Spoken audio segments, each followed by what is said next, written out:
The abandoned asylum. Ethan had always been drawn to the eerie allure of abandoned places. As an urban explorer, he thrived on the adrenaline rush that came from uncovering the hidden histories of forgotten buildings. His latest target was the old Ridgeway Asylum, a decaying relic that had been shuttered for decades. The stories surrounding the asylum were chilling. Tales of inhumane experiments, tortured souls, and unexplained disappearances. One crisp autumn evening, armed with a flashlight, a camera, and a sense of adventure, Ethan approached the looming structure. The asylum stood like a silent sentinel against the darkening sky, its windows shattered and its walls cloaked in ivy. He slipped through a gap in the rusted gate and made his way to the entrance, the crunch of leaves underfoot the only sound. Inside, the air was thick with the scent of mildew and decay. The corridor stretched out before him, shrouded in darkness.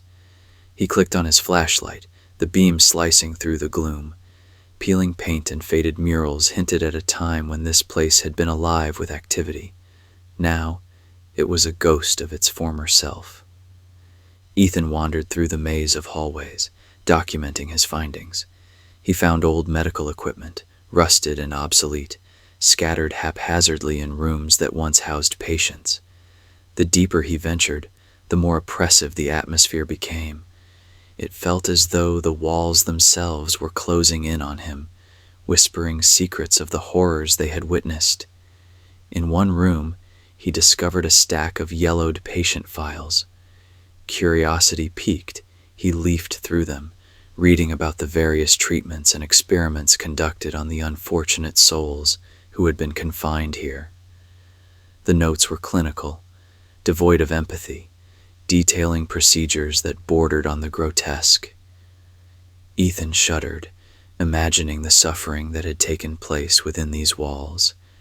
As he continued his exploration, he reached the lower levels of the asylum. The basement was a labyrinth of narrow corridors and small, claustrophobic cells. It was here that the real horrors were said to have occurred. Ethan's flashlight flickered, casting eerie shadows that danced along the walls. He felt a chill run down his spine, but he pressed on, driven by a morbid fascination.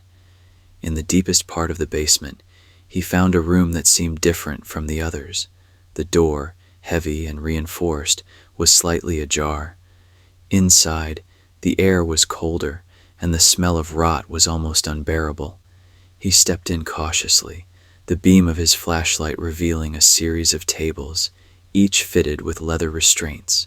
The walls were adorned with disturbing drawings, scribbled in a child's hand. As he moved closer to one of the tables, he heard a faint whisper.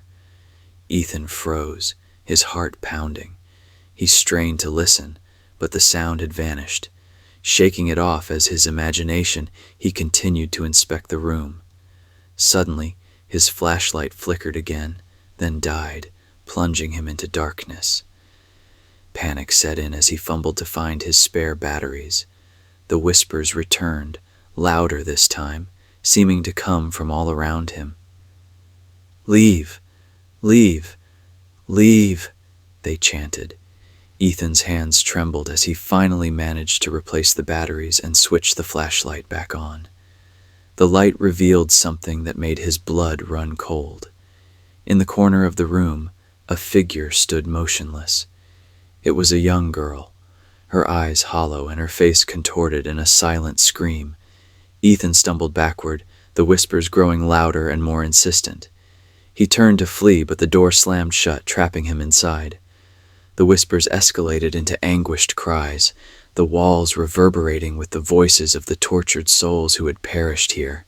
Desperation clawed at Ethan as he pounded on the door, but it wouldn't budge. The room grew colder, and the cries became deafening. Ethan felt icy fingers brush against his skin, pulling him toward one of the tables. He fought to resist, but the invisible force was too strong. He was strapped down, the restraints tightening around his wrists and ankles. The last thing he saw before his flashlight was extinguished for good was the girl's face hovering above him, her hollow eyes filled with a sorrowful malevolence. The darkness swallowed him, and the asylum's secrets claimed another victim. Days later, a search team found Ethan's abandoned car near the gate of Ridgeway Asylum. Despite an extensive search of the building, no trace of him was ever found. The asylum stood silent once more, its haunted halls waiting for the next curious soul to venture inside.